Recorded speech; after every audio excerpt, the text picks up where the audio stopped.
તો નમસ્કાર દર્શક મિત્રો, સ્વાગત છે તમારું અમારી આ યુટ્યુબ ચેનલમાં। તો મિત્રો પીએસઆઈની ભરતી છે મિત્રો આવવાની છે, ત્યારે છે તેના નવા આરઆર છે જાહેર કરવામાં આવ્યો છે। નવા આરઆરમાં છે શું ફેરફાર થયો છે તે તમામ માહિતી આપણે આ વિડીયોમાં જોવાના છીએ। અગાઉ મિત્રો છે કોન્સ્ટેબલનો નવો આરઆર આપ્યો હતો, હવે છે મિત્રો જે પોલીસ સબ ઇન્સ્પેક્ટરને છે એટલે કે પીએસઆઈનો છે નવો આરઆર જાહેર કરવામાં આવ્યો છે। તેમાં છે શું ફેરફાર કરવામાં આવ્યો છે તે આપણે જોઈએ। તો અહીં મિત્રો તમે જોઈ શકો છો, સબ ઇન્સ્પેક્ટરની વિવિધ જે સર્વજ્ઞોની સંયુક્ત સીધી ભરતીની જે પરીક્ષા પદ્ધતિમાં છે ફેરફાર કરવામાં આવ્યો છે। જેમાં આપણે જોઈએ તો સબ ઇન્સ્પેક્ટરની જે સર્વજ્ઞોની પરીક્ષા પહેલાં શારીરિક કસોટી, પછી પ્રિલિમ પરીક્ષા લેવામાં આવતી હતી અને ત્યારબાદ મુખ્ય પરીક્ષા લેવામાં આવતી હતી। એમ 3 તબક્કાઓમાં છે પરીક્ષા લેવામાં આવતી હતી। હવે છે તેમાં બદલાવ કરવામાં આવ્યો છે અને હવે શારીરિક કસોટી અને મુખ્ય પરીક્ષા એમ 2 તબક્કામાં છે પરીક્ષા લેવામાં આવશે। પહેલા મિત્રો સબ ઇન્સ્પેક્ટરની ભરતીમાં શારીરિક કસોટી લેવામાં આવતી, જેમાં દોડ છે તેના ગુણ છે આપવામાં આવતા હતા। હવે મિત્રો આમાં છે દોડને ફક્ત નિયત સમયમાં છે પાસ કરવાની રહેશે, તેમાં કોઈ પણ પ્રકારના ગુણ આપવામાં આવશે નહીં। જેમ કોન્સ્ટેબલમાં મિત્રો છે તે તમારે દોડ છે તે પૂર્ણ કરવાની રહેશે નિયત સમયમાં, તે રીતના પીએસઆઈની પણ છે આ ભરતીમાં છે હવે દોડ છે નિયત સમયમાં પૂર્ણ કરવાની રહેશે। ત્યારબાદ પહેલાં શારીરિક કસોટીમાં ઉમેદવારોના વજનને પણ ધ્યાનમાં લેવામાં આવતું હતું, જે હવે રદ કરવામાં આવેલું છે। આ સિવાય છે શારીરિક ધોરણોમાં લોકરક્ષકની જેમ જ રાખવામાં આવેલા છે। જેમ જે કોન્સ્ટેબલની પરીક્ષામાં જે નવા આરઆરમાં આવ્યા છે નિયમો, તે મુજબ જ છે આમાં શારીરિક ધોરણમાં નિયમો રાખવામાં આવેલા છે। આમ શારીરિક કસોટીમાં લોકરક્ષકની જેમ હવે ફક્ત ક્વોલિફાય કરવાનું રહેશે અને તેના કોઈ પણ ગુણ છે આપવામાં આવશે નહીં। ઉપરાંત શારીરિક કસોટીમાં ઉત્તીર્ણ થયેલા ઉમેદવારોને છે ત્યારબાદ મેન એક્ઝામ છે તેમાં ભાગ લઈ શકશે। તો મિત્રો કોન્સ્ટેબલની પરીક્ષાની જેમ આમાં પણ શારીરિક માપદંડ સેમ રહેવાના છે।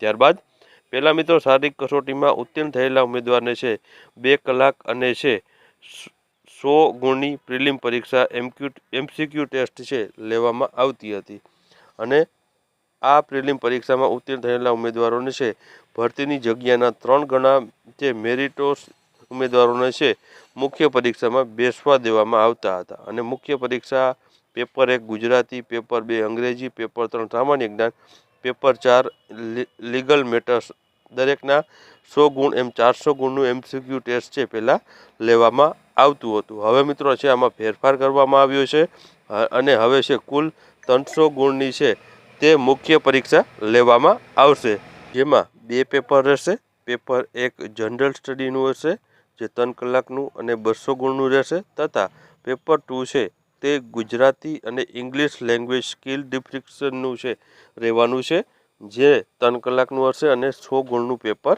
હશે। તો આ પ્રમાણે નવો ફેરફાર છે તે પરીક્ષા પદ્ધતિમાં જોવા મળ્યો છે। હવે મિત્રો આપણે વાત કરીએ પેપર A1 વિશે, તો તે પાર્ટ A 100 ગુણનું અને પાર્ટ B 100 ગુણનું એમ 2 ભાગમાં છે પેપર 1 છે રાખવામાં આવ્યું છે, જેમાં ઓછામાં ઓછા તમારે 40% ગુણ લેવા ફરજિયાત રહેલા છે। ત્યારબાદ પેપર 2ની વાત કરીએ તો પેપર 2માં પણ છે પાર્ટ Aમાં 70 ગુણ અને પાર્ટ Bમાં 30 ગુણ એમ 2 ભાગમાં રહેવાનું છે અને પેપર 2માં છે પાસ થવા માટે પણ ઓછામાં ઓછા તમારે છે 40% ગુણ મેળવવા ફરજિયાત રહેલા છે। ત્યારબાદ આગળ વાત કરીએ તો પેપર 1ના દરેક ભાગમાં ઓછામાં ઓછા 40% ગુણ મેળવનાર ઉમેદવારને છે પેપર 2 છે તેને છે ચકાસવામાં આવશે।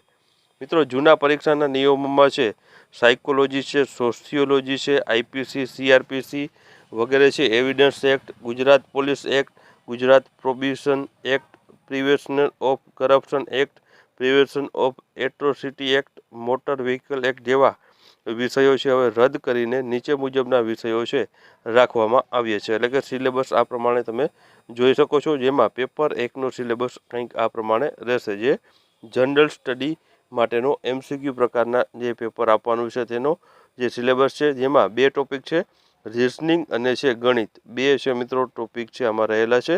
50-50 માર્કના 2 છે તમારે પેપર છે તે આપવાના રહેશે।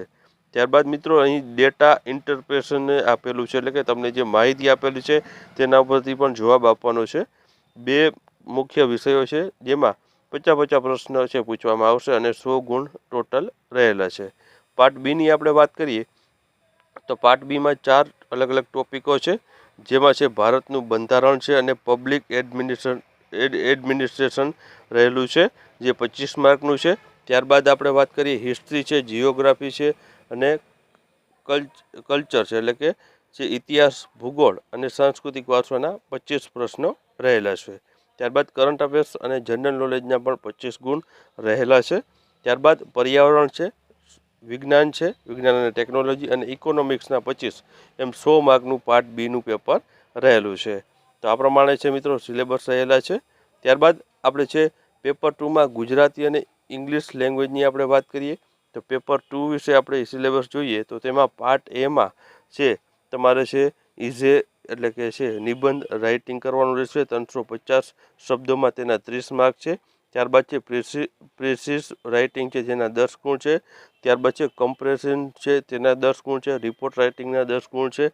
લેટર રાઇટિંગના 10 ગુણ છે. તો આ પ્રમાણે પાર્ટ એમાં રહેવાનું છે. પાર્ટ બીની ઇંગ્લિશ લેંગ્વેજની વાત કરીએ તેમાં પણ પ્રિસિસ રાઇટિંગના 10 ગુણ છે, કમ્પ્રેસિવના 10 ગુણ છે, ટ્રાન્સલેશનના છે મિત્રો ગુજરાતી ટુ ઇંગ્લિશના 10 ગુણ છે. આમ ટોટલ 100 માર્કનું પેપર છે, જે પેપર 2 છે તે રહેલું છે.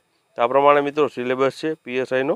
ત્યારબાદ પહેલા સબ ઇન્સ્પેક્ટરની ભરતીમાં ફક્ત રાષ્ટ્રીય રક્ષા યુનિવર્સિટીમાંથી પાસ કરેલા કોર્સમાં જે ઉમેદવારો વધારાના ગુણ આપવામાં આવતા, જેમાં આવે છે ઉમેરો કરીને રાષ્ટ્રીય રક્ષા યુનિવર્સિટી અથવા તો નેશનલ ફોરેન્સિક સાયન્સ યુનિવર્સિટીમાં કોર્સ કરેલો હોય તો તેઓને પણ હવે છે વધારાના ગુણ આપવામાં આવશે. આ ઉપરાંત મિત્રો છે કેટલા ગુણ આપવામાં આવશે તે જોઈએ તો મિત્રો NFSU અથવા તો RRUમાં કરેલા કોર્સનો સમયગાળો અને અપાતા વધારાના ગુણ વિશે વાત કરીએ. 1 વર્ષનો કોર્સ હોય તો 5 ગુણ, 2 વર્ષનો કોર્સ કરેલો હોય તો 9 ગુણ આપવામાં આવે છે, 3 વર્ષનો કોર્સ કરેલો હોય તો 12 ગુણ અને 4 વર્ષ કે તેથી વધુ વર્ષનો સમયગાળો હોય તો 15 ગુણ છે આપવામાં આવશે. તો આ આખરી પસંદગી યાદી મિત્રો મુખ્ય પરીક્ષામાં મેળવેલા ગુણ અને વધારાના ગુણના આધારે તૈયાર કરવામાં આવશે. એટલે કે મુખ્ય પરીક્ષામાં તમે જે પણ ગુણ મેળવશો તેના આધારે છે તમારી પસંદગી પ્રક્રિયા અથવા તો પસંદગીની જે યાદી છે તે તૈયાર કરવામાં આવશે. તો આ મિત્રો ફેરફાર છે પીએસઆઈની જે નવા રિક્રુટમેન્ટ રૂલ્સ આવ્યા છે તેમાં કરવામાં આવ્યા છે. જો વિડીયો પસંદ આવ્યો હોય વિડીયોને લાઇક કરજો અને વિડીયોને તમારા મિત્રો સાથે અવશ્ય શેર કરજો.